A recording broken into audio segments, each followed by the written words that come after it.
I'm kind of lost with the news on this one, but there is a new entrance to Bank Station.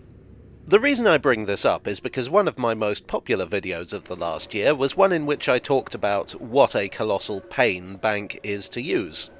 This problem has not escaped the notice of TfL, and this new entrance is part of the improvements intended to make Bank more usable. To briefly recap on how we got here.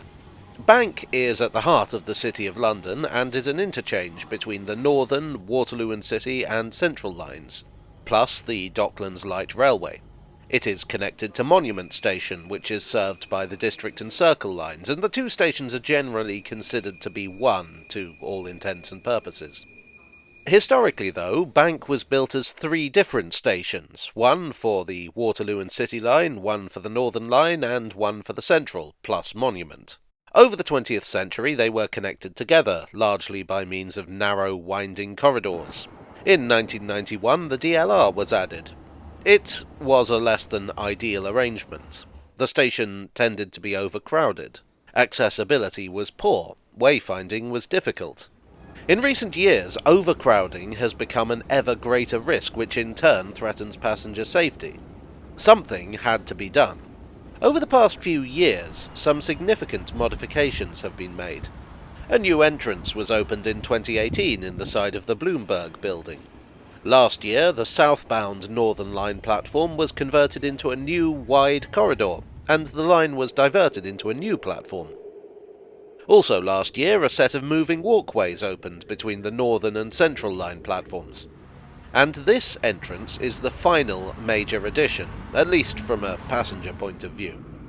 The new entrance is on Cannon Street. In fact, it's very close to Cannon Street Station, and there is an out-of-station interchange between the two. I must admit that when I first saw photos of the design of the new entrance, I was not too enamoured. It looked boring to me. But having seen it in person, I think it's grown on me. One of the big points in its favour is that it's accessible. Most of the entrances to Bank are narrow subway entrances reached via stairs. The new entrance is at street level and includes escalators and lifts, and also an accessible toilet. While it looks bland on first sight, there are some interesting architectural elements. I like this bronzy-looking decoration on the way down. The station name is built into the stonework. And check this out. These are fire insurance badges which predate the station and indeed predate the underground. Before there was a fire service in London, firefighting was handled by insurance companies. Buildings carried insurance badges so the companies knew which property to protect. A stupid system, but there it is. These badges came from the building that was there before.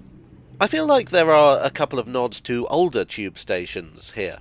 So in the style of Charles Holden, the entrance is faced in stone to blend in with the other buildings in central London. And it also has large windows on the side to let in natural light. Compare it to some of Charles Holden's stations to see what I mean. The station also has a flat roof, which will enable an office building to be plonked on top of it. This has been a trick tube architects have used since the beginning of the 20th century, and it means the underground can potentially claw some of its money back. I would say though, as I said in my recent video on Liverpool Street Station, I'm not sure how much demand there actually is for new office space in London these days. We'll see how it goes. The really important question is, does it work? Well, as it happens, I had to get to Tottenham Court Road, so I had the perfect opportunity to explore the new station. This entrance is the best one for the Northern Line and the DLR. Wayfinding is easy. A bank of escalators, then another bank of escalators, then you're at the Northern Line. The DLR is also easy to find and again has a new set of escalators. Getting to the Central Line involves these moving walkways. Apparently these were a late addition to the scheme. The contractors widened the space between the Northern Line platforms, which meant that there was room for a long straight corridor. And so I found myself at the Central Line.